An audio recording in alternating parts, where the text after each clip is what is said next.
خۆشەویستمان ئەفەرمێ إذا أراد الله بعبد خيرا استعمله لروايتك عسله.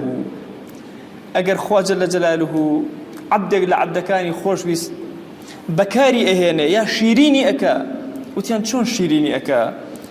فەرمووی يوفقه لعمل صالح قبل موته. بەخوا پێش ئەوەی بمرێ بەسەر کردەوەیەکی زۆر باشەوە بە لیقای خوا شاد دەبێتەوە.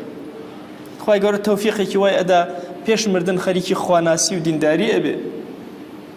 لە دوعاکانی خۆشەویست هاتووە وەجعل خير عمري آخره. خوایە باشترین کاتەکانی ژیانم بکەرە کۆتایی ژیانم، ئەخیری ژیانم.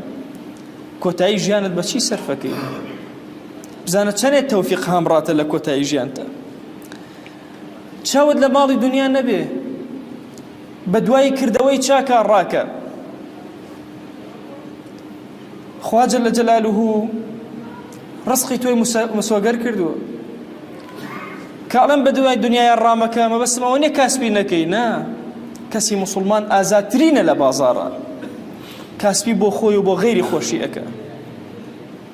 مەبەستەکە ئەوە نییە، مەبەست ئەوەیە ڕازی بە بەو بەشەی کە پێت دراوە. ماڵ و دنیا خوا جەل جەلالوه چۆن تەقسیمی کرد؟ فەرمایشتێکی ئەفەرمێ والله يعطي الدنيا من يحب ومن لا يحب. خوا جل جلاله دنیا بە کەسێ عەتاءەکا خۆشی بێ یا خۆشی نەوێ، کافر و بێدین و مسلمان هەمووی دنیایان ئەداتێ. تۆش پشتی خۆتە هەیە لە دنیا. بەڵام ولا يعطي الإيمان إلا من يحب. بەخوا ئیمان خوا جل جلاله تەنها بە کەسێکی عەتاءەکا کە خۆشی ئەوێ. وەڵاهی هاتیتە ناو مزگەوت، سەر خستە سوژدە، دەسێ بەرز کردەوە، تەوفیقی خوا لەگەڵ تۆیە بۆ ڕێی بەرماڵت گرت، دڵنیا بەخوا تۆی خۆشویست و هەڵی بژاردووی لە ناو عەبدەکانە. چەند کەس هەیە لە جیهانە لە تۆ جوانتر، لە تۆ دەوڵەمەندتر، لە تۆ عاقڵتر، گومڕا سەرگەردان. خوا کە ڕێنمایی تۆی کرد، ئەمە تەوفیقی ڕەب العالەمینە بۆ تۆ. ئەمە ڕێگای خەیری بۆ ئاسان کردووی بۆی بەرەو خوا بڕۆی.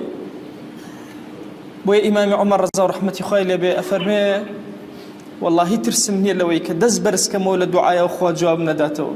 ترسم لەوە هەیە زمانم دوعا نەگرێ، ترسم لەوە هەیە نەزانم دوعا بکەم، نەزانم داوا بکەم. عولەمای ئەهلی تەسەووف ئەڵێن مەترسە لە گوناه، بترسە لەوەی کە ڕێگای تەوبەت لێ تێکچێ. مەترسە لە گوناه، بترسە لەوەی کە ڕێگای بەرماڵ و خواناسی لێت تێکەڵ ببێ و لێت ئاڵۆز ببێ. مهما كان گوناهکەی کە تەوبەت کرد و گەڕایتەوە طاهیر و پاک ئەبیتەوە.